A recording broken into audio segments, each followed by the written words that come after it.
Soda ഒഴിക്കണോ? ബിയറിന്റെ കൂടെ ആരെങ്കിലും soda ഒഴിക്കണോ? Best അല്ലേ? വേറെ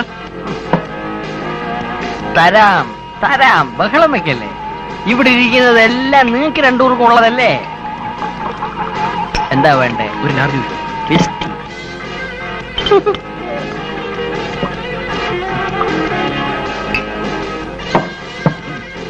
മതി, പറയട്ടെ. വലിയ ഉപകാരം സാർ. ബില്ല് കാശ് കൊടുത്തിട്ട് പോണം. 245 രൂപ 50 പൈസ.